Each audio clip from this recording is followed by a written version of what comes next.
Hello everyone, welcome back to career first eyes academy. आप सभी का स्वागत है हमारी ये सीरीज में, जहां पे हम हर एक इंपॉर्टेंट टॉपिक जो इंडिया के लिए वो हम डिस्कस कर रहे हैं। क्योंकि जो टॉपिक इंडिया के लिए इंपॉर्टेंट है वो हमारी एग्जाम यानी कि यूपीएससी के लिए भी बहुत ज्यादा इंपॉर्टेंट है। राइट, तो उसी तरीके से आज का जो टॉपिक है that is with respect to India's population. हमें पता है कि हम वर्ल्ड की सबसे बड़ी आबादी है। हमने चाइना को पीछे छोड़ दिया था 2023 में, और हमारे पास आज के समय पे 142 करोड़ की आबादी है। ठीक है, सो सवाल उठता है कि क्या ये आबादी हमारे लिए जनहित में सही रहेगी, हमारे डेवलपमेंट के लिए सही रहेगा, या फिर ये हमको और ज्यादा पीछे लेके जाएगा। ठीक है, तो इसको थोड़ा सा हम समझते हैं, इस पर थोड़ा सा हम ब्रेनस्टॉर्म करते हैं। ठीक है, कि जब पॉपुलेशन की बात की जाती है तो पॉपुलेशन पे दो स्कूल ऑफ थॉट आता है। पहला स्कूल ऑफ थॉट आता है, वो ये कहता है कि ये हमारे लिए जितनी ज्यादा पॉपुलेशन ग्रो होगी उतना ज्यादा हमारी इकोनॉमी में जो ग्लोबल पोटेंशियल है वो इंक्रीज होता जाएगा। ठीक है, ग्लोबल पोटेंशियल हमारा इंक्रीज होता जाएगा, यानी कि हम ग्लोबली बहुत ज्यादा आगे जाएंगे। बट अगर हम इंडिया का केस लेते हैं तो इंडिया का थोड़ा सा यूनिक केस है। क्यों? क्योंकि एट प्रेजेंट जो हम देखते हैं कि एट प्रेजेंट हम हमारे इकोनॉमी और सोसाइटी की कंडीशन देखते हैं तो वहां पे तीन चीजें हैं। दैट पहला क्या है कि इंडिया में इतनी पॉपुलेशन होने के बावजूद काफी ज्यादा बेरोजगारी है, यानी कि अनएम्प्लॉयमेंट बहुत ज्यादा है। ठीक है, सेकेंड चीज हम देख रहे हैं कि जो भी डेवलपमेंट हो रहा है वो रूरल एरिया में कम, अर्बन एरिया में ज्यादा हो रहा है। तो उससे क्या हो रहा है कि लोग अर्बन एरियाज में ज्यादा आ रहे हैं। अब अर्बन एरिया की स्पेस लिमिटेड है, तो उसके चलते वहां पे इंडिया में अगर देखा जाए तो अर्बन स्ट्रेस बहुत ज्यादा बढ़ रहा है, कि अर्बन एरिया में स्ट्रेस इंक्रीज हो जा रहा है। और जो तीसरी चीज हो जा रही है, जो हमने कोविड-19 के बाद देखा कि इंडिया में के शेप रिकवरी हो रही है, यानी कि rich is becoming more richer and the poor is becoming more poor. तो उससे क्या हो रहा है कि हमारी सोसाइटी में एक इनइक्वालिटी आ रही है।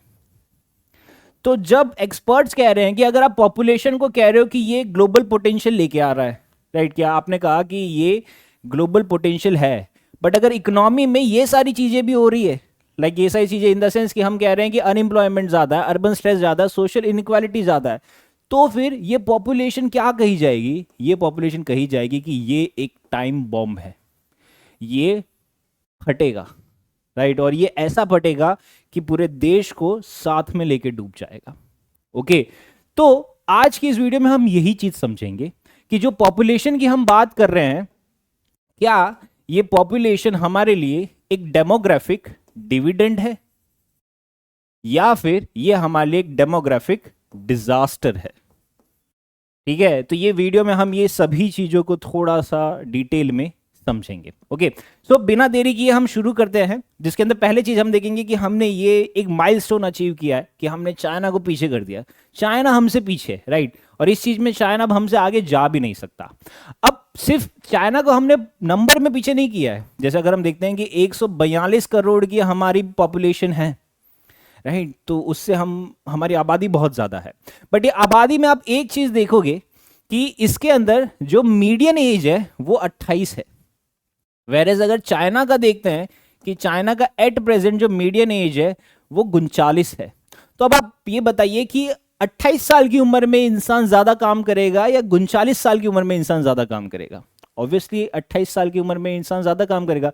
तो इंडिया की जो एज है वो मीडियन एज है, तो इसलिए जो इंडिया की इकोनॉमी है उसको यंग इकोनॉमी कहा जाता है, कि हम काफी ज्यादा यंग है क्योंकि हमारी जो एवरेज एज 28 साल की है।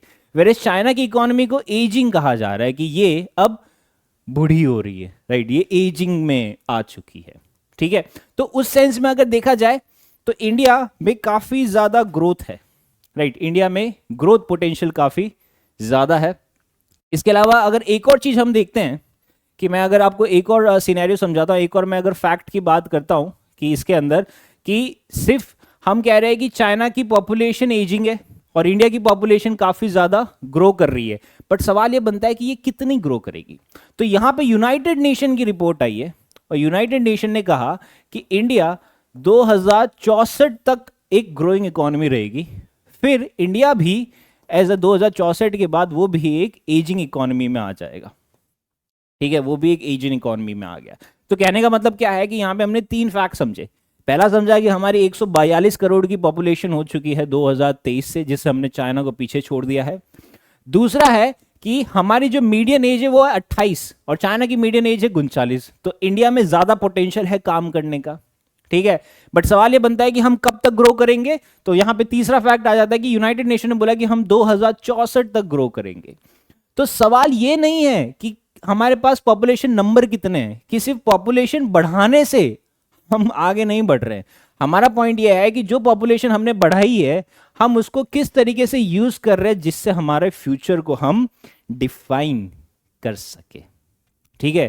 तो ये चीज पे हमें एम्फसाइज करना है, ठीक है। तो जैसे हमने देखा कि दो चीजें पॉपुलेशन की, पहला है कि ये हमारे लिए एक तो डेमोग्राफिक डिविडेंड बन सकता है या फिर ये डेमोग्राफिक डिजास्टर बन सकता है। तो हम थोड़े से ऑप्टिमिस्टिक पॉजिटिव होकर सोचते हैं कि हम पहले एक अपॉर्चुनिटी देखते हैं कि ये हमारे लिए डिविडेंड कैसे बन सकता है। क्यों? क्योंकि कहने का मतलब क्या है कि हम कह रहे हैं कि जितने ज्यादा लोग होंगे, वर्किंग एज पीपल होगा, उतना ज्यादा इकोनॉमिक प्रोडक्टिविटी होगा। अब वर्किंग एज क्या होता है? वर्किंग एज है 15 साल से 64 साल तक का, right. So this is a working age population. तो इंडिया में जो वर्किंग एज पॉपुलेशन है 142 करोड़ में से ऑलमोस्ट 68% लोग हैं जो वर्किंग एज पॉपुलेशन पे है, यानी कि सिर्फ 42% लोग हैं जो बच्चे हैं या फिर वो बूढ़े हैं। जो बाकी के 68% जो लोग हैं, सॉरी 32% लोग सिर्फ जो है, सिर्फ 32% लोग हैं, 32% लोग जो या तो बच्चे हैं या बूढ़े हैं। बाकी के सारे लोग इंडिया में वर्किंग एज में हैं। आप वर्किंग एज में हो, मैं वर्किंग एज में, हम सब वर्किंग एज में। तो हमारी आबादी बहुत ज्यादा है। तो उसके चलते क्या हो रहा है कि हमारे पास पोटेंशियल बहुत ज्यादा है।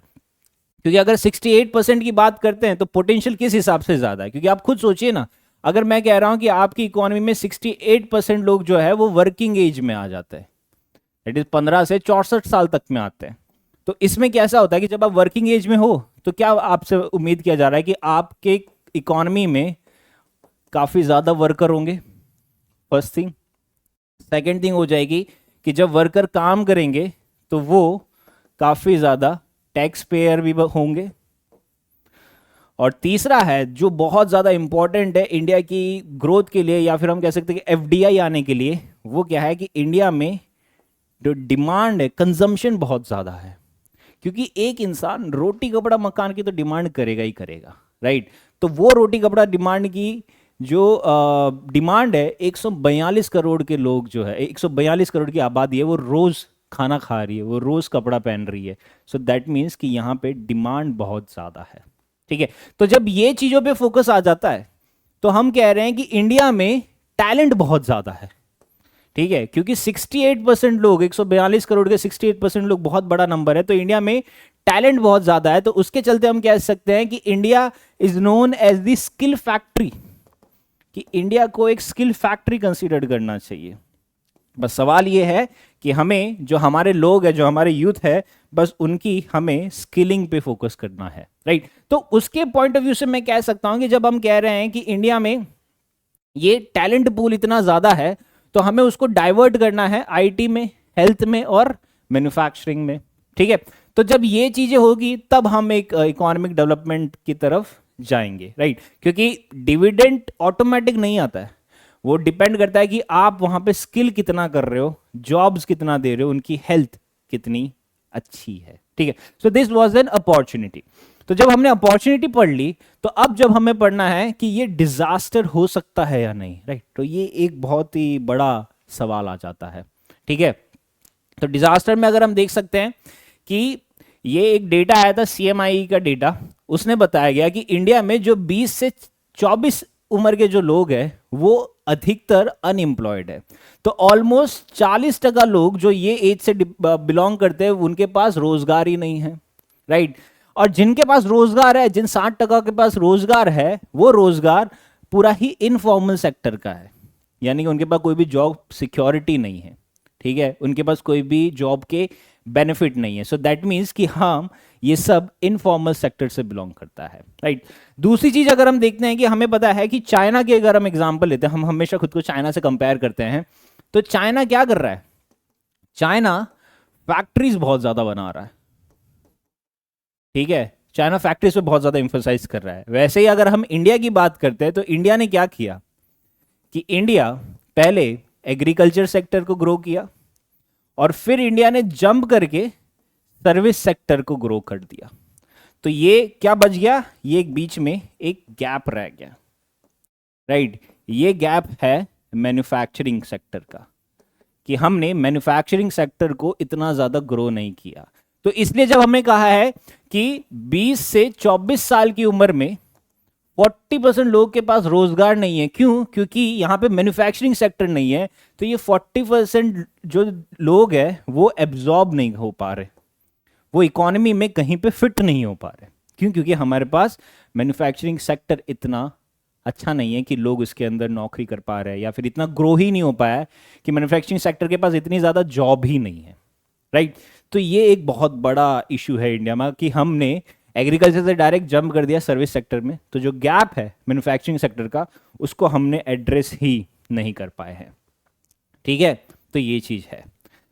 इसके अलावा जो एक और रीज़न, एक और जॉबलेस ग्रोथ जो है इंडिया में, वो है कि वुमेन लेबर पार्टिसिपेशन इतना नहीं है, राइट। कि अभी भी इट इज अंडर 30%, कि 30% के अंदर ही है women labour participation. So that means कि ये कंट्री में जब 50% पॉपुलेशन वुमेन है, तो ये 50% पॉपुलेशन को एम्पावर करना बहुत ज़्यादा ज़रूरी है। सो वुमेन एम्पावरमेंट जब तक नहीं होगा, तब तक ये देश विकसित हो ही नहीं पाएगा, हम एक डेवलप कंट्री बन ही नहीं पाएंगे। सो डेवलप कंट्री बनने के लिए वुमेन को एम्पावर करना बहुत ज़्यादा ज़रूरी है हमारे लिए, ठीक है। ये चीज़ है। इसके अलावा अगर हम कह रहे हैं कि young population without job, right, कि अगर यंग पॉपुलेशन के पास अगर जॉब नहीं है, तो सोसाइटी में क्या हो रहा है, अनरेस्ट हो रहा है, लोग माइग्रेशन कर रहे हैं, राइट। वो पोटेंशियल मिस कर रहे हैं खुद का, वो अपने प्रोडक्टिव ईयर्स वेस्ट कर दे रहे हैं नौकरियां ढूंढने में, एग्जाम क्लियर करने में, यूपीएससी देने में, जीपीएससी देने में, एसएससी देने में, क्योंकि नौकरी नहीं है हमारे पास, ओके। तो ये चीज़ है। इसके अलावा थोड़ा और चीज़ें समझते हैं। अगर हम अर्बन सेक्टर का समझते हैं, कि अर्बनाइजेशन का अगर समझते हैं, तो अर्बन एरिया में स्ट्रेस क्यों है, राइट। जो मैंने कहा कि यहाँ पे स्ट्रेन है, तो ये स्ट्रेन क्यों है, तो इसके पीछे के हम थोड़े से फैक्ट समझते हैं। तो सबसे पहला फैक्ट आ जाता है कि अर्बनाइजेशन में जो सेंसस आया था 2001 का सेंसस, सॉरी 2011 का सेंसस, 2011 में सेंसस आया था, जिसके तहत बताया गया कि इंडिया में जितनी पॉपुलेशन है 142 करोड़ की पॉपुलेशन में से जो 31% लोग हैं वो अर्बन एरियाज में रहते हैं, ठीक है। और ऐसा प्रोजेक्शन किया कि 2036 तक ये बढ़ के 40% हो जाएगा, यानी कि almost 600 million people urban areas में रहेंगे। बहुत बड़ा नंबर है, राइट। बट सवाल बनता है कि क्या हमारा अर्बन एरिया इतना ज़्यादा सफिशिएंट है, क्या हमारे पास इंफ्रास्ट्रक्चर है, राइट। ये बहुत बड़ा सवाल है कि क्या हमारे पास इंफ्रास्ट्रक्चर है कि हम 600 मिलियन लोगों को जगह दे पाए, ओके। तो इंफ्रास्ट्रक्चर की अगर बात करते हैं, तो एज पर करंट सेंसस या करंट डेटा से अगर हम देखें, तो ओनली 35% हाउस होल्ड जो है अर्बन एरिया में, जिनके पास या तो they do not have toilet, उनके पास टॉयलेट ही नहीं है, right, they do not have toilet, ये एक बहुत बड़ा है, या फिर वो टॉयलेट वो किसी और के साथ शेयर करते हैं, राइट। ये बहुत बड़ा इशू है कि टॉयलेट ही नहीं, 35% हाउस होल्ड अर्बन एरिया में टॉयलेट ही नहीं है उनके पास, राइट। तो ये एक बड़ा कंसर्न हो गया। इसके अलावा कि जो 70% अर्बन वेस्ट होता है, जो अर्बन वेस्ट हम जनरेट करते हैं, सिर्फ 70% ही है जो प्रोसेस्ड हो पाता है, यानी कि रिमेनिंग 30% प्रोसेस ही नहीं है। तो 30% कहाँ है, रोडों पे घूम रहा है, नालियों में पड़ा है, बिल्डिंगों में पड़ा है, सोसाइटी में पड़ा है, राइट। तो 30% प्रोसेस नहीं हो पा रहा है, तो वो उसके चलते क्या हो रहा है, हमारा रोड जाम हो जा रहा है, पानी आते ही रोड वाटर लॉग हो जा रहा है, गुरुग्राम में हो रहा है, बेंगलुरु में हो रहा है, चेन्नई में हो रहा है। तो उसके अंदर वेस्ट का बहुत बड़ा रोल है। फिर थर्ड चीज आ जाती है कि जैसे अगर हम मेट्रो सिटी की बात करते हैं, लेट्स से दिल्ली बहुत सारे लोग जाना चाहते हैं, मुंबई में बहुत सारी अपॉर्चुनिटीज़ है, बेंगलुरु में बहुत सारी अपॉर्चुनिटीज़ है, तो ये सारी सिटीज़ क्या हो गई है, बहुत ज़्यादा कंजेस्टेड हो गई है, ओके। वहाँ पे हम खुली सांस नहीं ले पा रहे, खुली हवा नहीं खा पा रहे हैं, तो ये एक बहुत बड़ा कंसर्न है, ठीक है। So this was from respect to infrastructure. अब अगर इंफ्रास्ट्रक्चर को और बेटर तरीके से समझते हैं, तो जैसे आपको याद होगा कि इससे पहले वाली वीडियो में हमने स्मार्ट सिटीज़ के बारे में पढ़ा था, ओके। स्मार्ट सिटीज में हमने क्या पढ़ा था कि गुरुग्राम एक स्मार्ट सिटी है, चेन्नई एक स्मार्ट सिटी है, बेंगलुरु एक स्मार्ट सिटीज है, इसके बावजूद वहां पे हर साल पानी भर रहा है। तो स्मार्ट सिटीज के लिए, जिसके लिए 2 लाख करोड़ सैंक्शन किया गया स्मार्ट सिटीज को बनाने के लिए, तो वो 2 लाख रुपए का खर्चा किस पे हो रहा है कि स्मार्ट सिटीज में ब्यूटिफिकेशन पे हो रहा है, कि दिखने में बहुत अच्छी लगनी चाहिए गुरुग्राम। जैसे गुरुग्राम दिखने में बहुत अच्छा लगता है, बट जैसे ही वहां पे बारिश आती है तो वो ब्यूटिफिकेशन पे पूरा पानी भर जाता है, so it is water locked हो जाता है। ओके, तो स्मार्ट सिटीज में हमारा जो खर्चा है, सरकार जो खर्चा कर रही है, जो जो हमारी प्रायोरिटी है, वो थोड़ी सी लोकल बॉडीज के साथ कनेक्ट नहीं किया है हमने, राइट, कोऑर्डिनेशन नहीं हो पा रहा है। ठीक है, फिर जो एक और चीज आ जाती है that is with respect to climate, कि अर्बन एरिया में स्ट्रेस होने का एक और रीजन है कि क्लाइमेट चेंज हो रहा है। क्लाइमेट चेंज में क्या हो रहा है, हमने कई सारे एग्जाम्पल देखे। लेट्स से मैंने देखा है कि चेन्नई में फ्लड्स आ गए, ठीक है। फिर हमने देखा कि जो बेंगलुरु है वहां पे फ्रॉथ लेक बन गया, वहां पे फ्रॉथिंग हो रही है, झाग आ जा रहा है लेक्स में, ठीक है। फिर मैंने देखा जैसे दिल्ली का हमने देखा, तो दिल्ली में हमने देखा कि हीट वेव्स बहुत ट्रॉमेटाइजिंग हो चुकी है। ओके, सो हीट वेव्स का एक बहुत बड़ा इशू हो चुका है। So that is with respect to the climate, ठीक है। सो यहां से हमने क्या समझ लिया, यहां से हमने ये समझ लिया कि अर्बनाइजेशन पे इतना ज्यादा स्ट्रेस है, सिटीज है, इसके अलावा स्लम्स है, एयर पॉल्यूशन है, ट्रैफिक है, वाटर स्कैरसिटीज है, राइट। स्मार्ट सिटीज इतना अच्छे से काम नहीं कर रही और क्लाइमेट चेंज चीजों को और ज्यादा वर्सन बनाया जा रहा है, ठीक है। फिर इसके अलावा हम देखते हैं कि हमारे सिटीज में जो हेल्थ है, न्यूट्रिशन है और जेंडर है, उसके अंदर कितना ज्यादा गैप है, कि हम हमारी पॉपुलेशन तो ग्रो कर रहे हैं बट इसके अलावा हमारे पास कई सारे इश्यूज भी है। जैसे इश्यूज में अगर हम देखें, लेट्स से हम सबसे पहले न्यूट्रिशन के बारे में समझते हैं। तो न्यूट्रिशन में हम क्या देख रहे हैं कि जो हमारा नेशनल फैमिली हेल्थ सर्वे 5 है, जो 2019 से 21 का डेटा उसने दिया था, ठीक है। तो यहां पे इसने क्या बताया गया कि ऑलमोस्ट 33.5% ऑफ चिल्ड्रन अंडर 5, जो 5 साल के अंदर है, वो स्टंटेड है, राइट, कि उनकी स्टंटेड ग्रोथ हुई है, ठीक है। इसके अलावा बोला कि almost 32% of children are underweight. Stunted होना कि हाइट नहीं बढ़ी, और underweight is a different scenario. इसके अलावा बोला कि जो 67% ऑफ वुमेन है इंडिया में under the age of 15 to 49, उनको एनीमा है।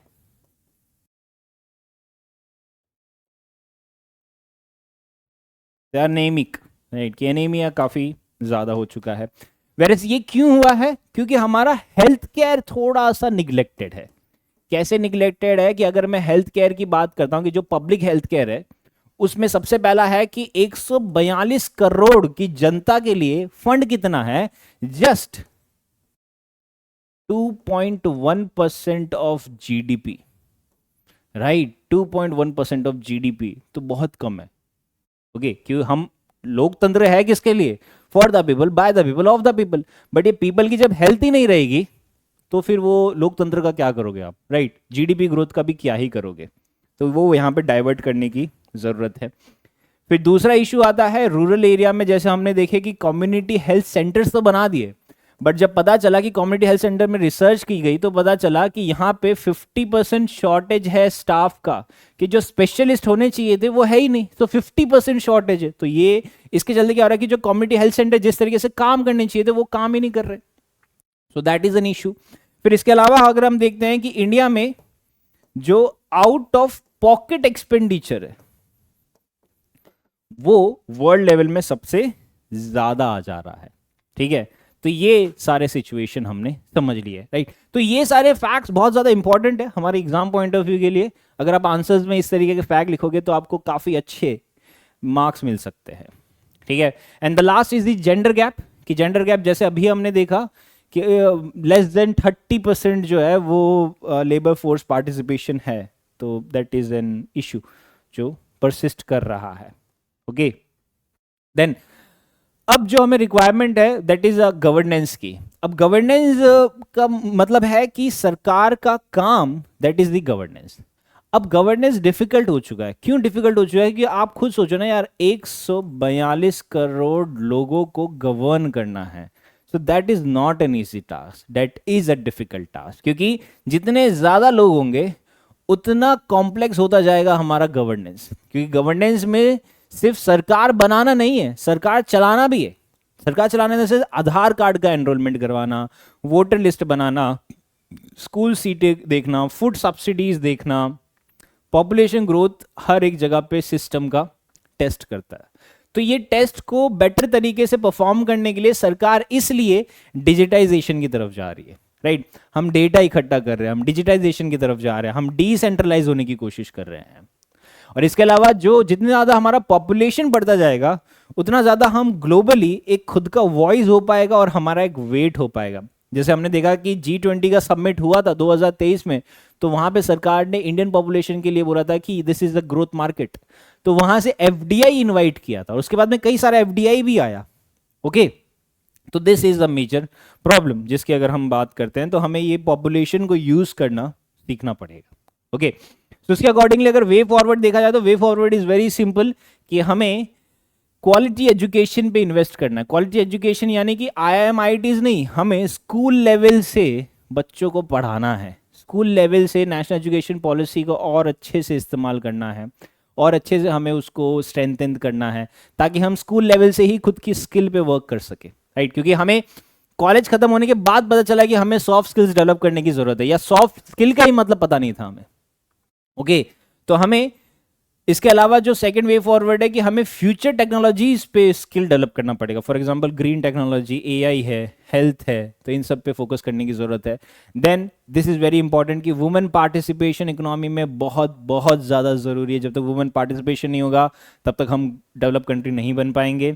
हमें अर्बन प्लानिंग को इम्प्रूव करना पड़ेगा, रूरल हेल्थ को इम्प्रूव करना पड़ेगा, हमें पॉपुलेशन को एज अ बर्डन नहीं बट एज अ रिसोर्स बनना पड़ेगा। यानी कि ह्यूमन जो है, ह्यूमन को रिसोर्स बनाना पड़ेगा। रिसोर्स कब बनेगा? जब हम उनकी स्किल्स डेवलप करवाएंगे। ओके, सो हमें ये चीज नहीं कंसिडर करना है कि this is a liability, but अगर हम उसको वेस्ट कर रहे हैं तो ये हमारे लिए लाइबिलिटी है, तो ये हमारे लिए टाइम बॉम्ब है। बट अगर हम इसको अच्छे से यूटिलाइज कर रहे हैं तो ये हमारे लिए ग्रोथ पोटेंशियल बन सकता है। ठीक है, सो आई होप आप लोग को काफी ज्यादा क्लैरिटी मिली होगी with respect to our population. इसके अंदर फैक्ट्स बहुत ज्यादा इंपॉर्टेंट थे, मैंने हर एक फैक्ट लिखे हैं बोर्ड में, तो प्लीज उनको रिफर करना। And this is it from today's video. In the coming video will be covering more such kind of topics. Till then stay safe and study well. Thank you.